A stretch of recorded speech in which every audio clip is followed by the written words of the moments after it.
Right. Wow. So tell me a little bit about what you do. It sounds like you have a fascinating life and career. This is an absolute dream job. When I was a kid, I was so taken by shows like this. It used to be commonplace to have shows that were just, it was a host and they would set up the cartoons and they would have some fun. Sometimes there'd be puppets or things made out of clay or whatever. And I was so into them as a kid. And then for some reason, those shows went away. I don't know what happened, but they didn't do them anymore. And my bosses came up with this idea that we really need to restore that this is a time where we need to go back and remember the magic of our childhoods.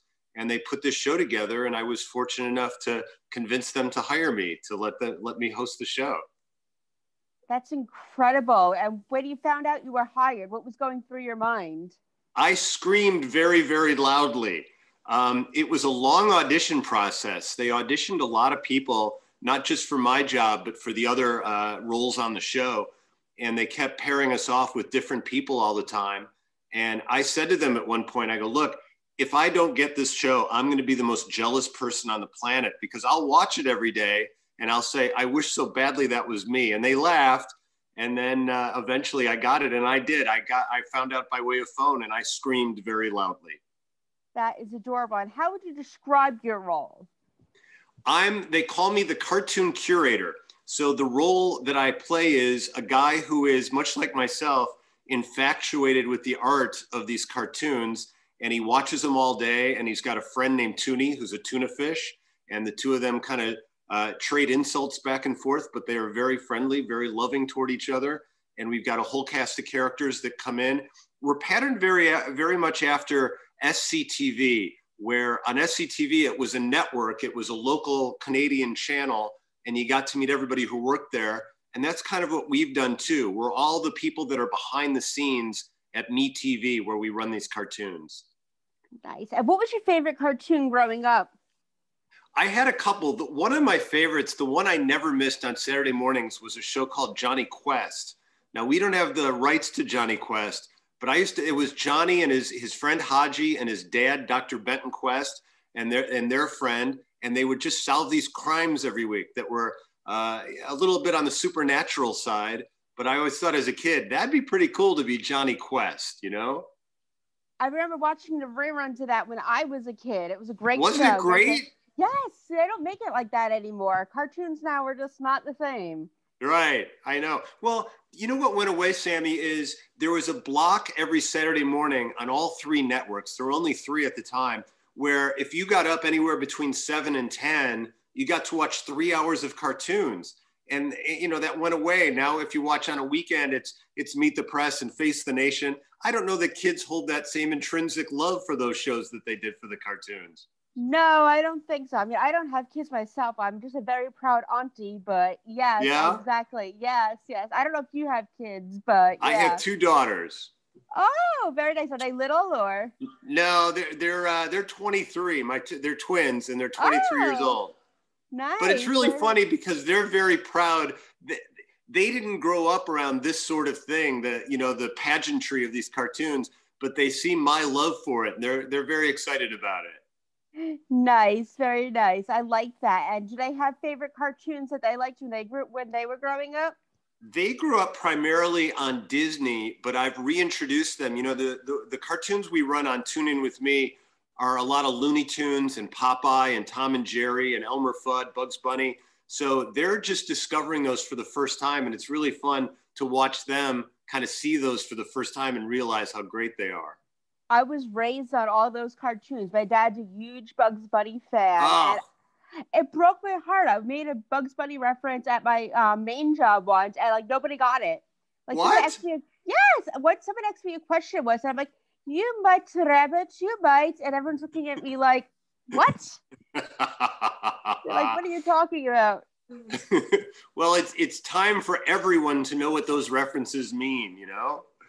Yes. I have a new goddaughter on the way. My sister's having a baby. Oh, so wow. She's going to be raised on that. Well, she's going to call me Aunt Sassy. So Aunt Sassy's going to be raising her on these cartoons. Good. That's healthy. She'll live a long, happy life. She will. Yeah, little Aria is going to be the most spoiled little happiest thing Oh, ever. good. Congrats. That's Thank wonderful. you. Yeah, May can't come fast enough. Yeah, I'm sure for the baby's mom as well. My sister, yes, she's excited, and I'm excited. She's a double rainbow baby, so. Oh, excellent. That's wonderful. Yeah, it's a very special. The first granddaughter on both sides. Oh, wow. I wonder if she'll be spoiled. Hashtag spoiled AF. Yes. Good. Somebody should be. Good. I'm happy. Exactly. Thank you. And what other cartoons did you like growing up? I know you said Johnny Quest, but what other ones did you like? Well, I was one of those kids where I couldn't get enough of them, I would just camp out on a Saturday. We had a giant Zenith television. And from the time I woke up, my first move was right to that TV, and I would turn it on and I would just camp out there, I had a big glass of chocolate milk and I would watch whatever was shown to me. I loved the Super Friends. I thought the Super Friends were great. There used to be a cartoon called the Saturday Superstar Movie, where it was an anthology of different cartoon characters every week. But the one that always held the dearest to my heart were the old Popeye cartoons, the Max Fleischer Popeye cartoons. They're fantastic, aren't they? No, yeah. They, like I said, they don't make it like this anymore, and they really should. And they should play the old school ones even more. That's why I'm so thrilled about this. Well, we're showing those, and we're getting really good reaction. They were made in the 40s, and there's so much animation. As animation studios progressed, they got cheaper and cheaper in how much they would animate. But back then, the sky was the limit. So when you watch even a couple of seconds of it, everything's moving. The trees are moving, the sun is moving, the characters are moving. I always thought it was funny if Popeye was driving, he'd hit a bump in the road and his hat would fly up in the air, and he would just casually grab it and put it on his head, like no big deal. But now they wouldn't do anything like that because it would take too many cells to animate.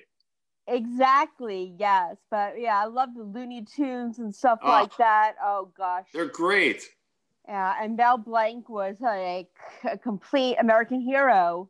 A genius. There was no, sometimes he'd be in a cartoon, he'd do a half a dozen or 8 or 10 voices, every one of them different, distinct, wonderful. Yeah, there's never going to be another Mel Blanc. Good call. Yes. And one thing I like to ask people I interview is tell me a fun fact about yourself that might surprise people.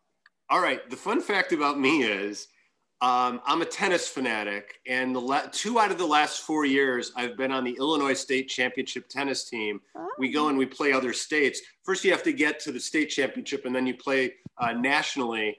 And I never thought that into my 40s, I'd be playing competitive tennis, but I am. And it's, it's the best thing in the world. It keeps me sane. I love it. That's amazing. And if you could relate to any cartoon character, which one do you relate to the most? Oh boy, ideally, I would love to say any of the superhero cartoons because, their powers are limitless. But realistically, that's a tough question.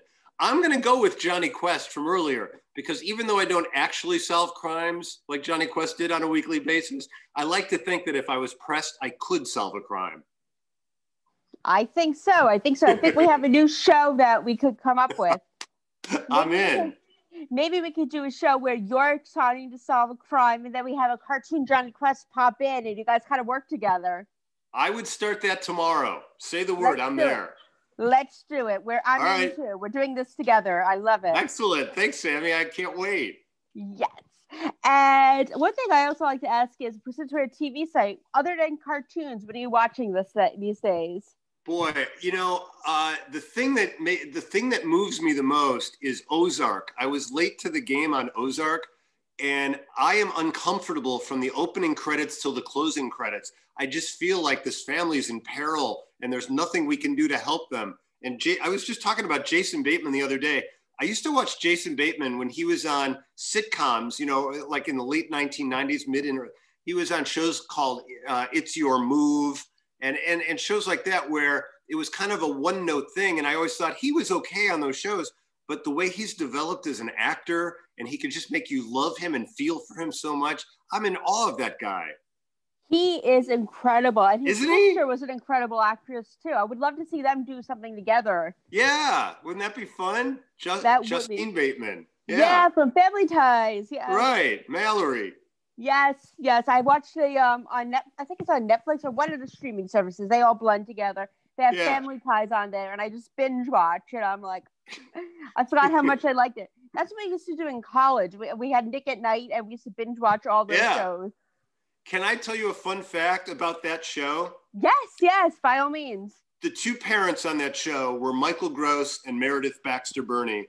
They were born on the exact same day. Did you know that? Yes, that's incredible.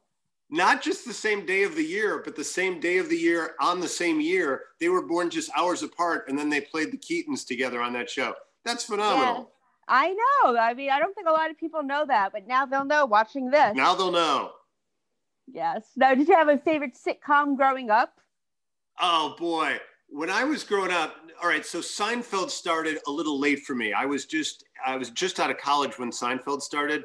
But to me, that's the perfect of the new breed of sitcoms. When I was a kid, I never, ever missed the Dick Van Dyke Show.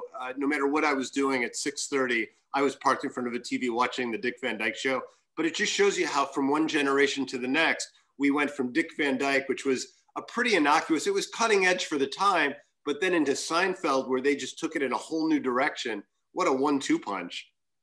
I love Seinfeld. So I'm from New York originally. So Seinfeld is just, if you were from New York, there's no excuse why you didn't watch Seinfeld. It's the primer. Exactly, yes. It really is. I always quote that show too. And people still look at me like, yes, yeah. It's the best. I work at a college. So I have these little kids that are like, and I'm like, I'm going to teach you the real shows, the real sitcoms. I quote all these shows. Well, you know how, like, for me, the number one and number two, it was always Dick Van Dyke number one and the Andy Griffith Show was number two. But now to the generation that's coming up now, I think it's very much Seinfeld number one and probably Friends number two, right? Yeah, Wouldn't you agree? I absolutely agree. I grew up on both of those. I'm 37 now. I grew up on both of those, and I love it. Just so good. And you forget all the big guest stars, like Friends. When you watch it now, you go, I forgot that Julia Roberts was on it. I forgot that Brad Pitt was on it. I forgot there were so many big name stars just coming in and doing a one-off and leaving. It's amazing.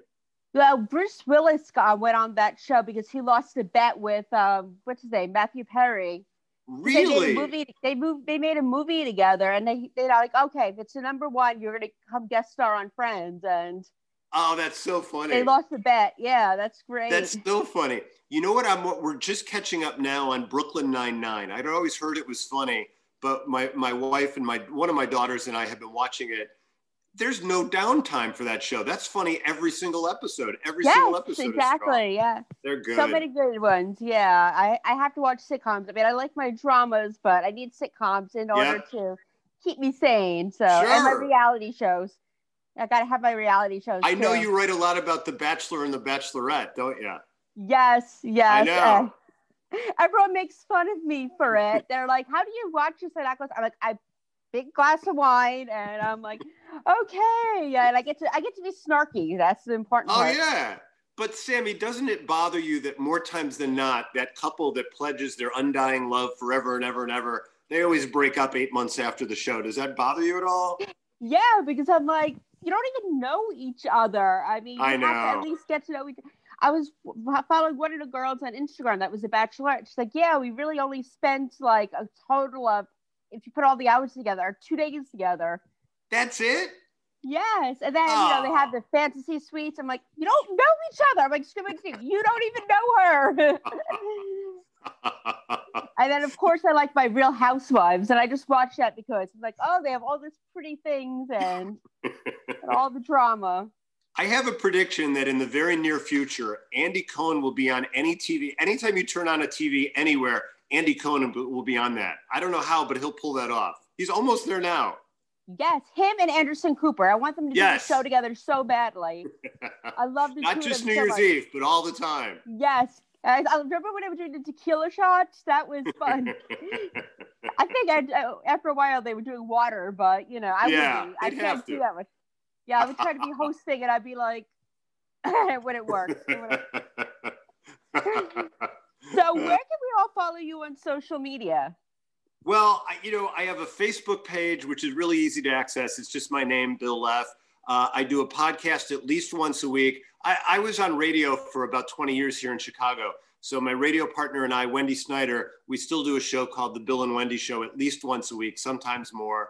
So you can certainly find me there. And the show, Tune In With Me, is on MeTV. Depending on where in the country you are, we're on either at 6 a.m. in the middle of the country, or we start at 7 a.m. on the two coasts. So just go to MeTV. They'll tell you where to find us. Yeah, we get that. I live in Pittsburgh. So, yep, I'm going to start watching. Yes. Perfect. Excellent. Great. Well, Bill, it was a pleasure to have you on my show today, and I can't wait to work together again. I have a feeling we're going to be working together a lot in the future. Sammy, just say when. I'm there for you. I can't wait. All right. I'm there for you, too. Thank you so much, and be safe.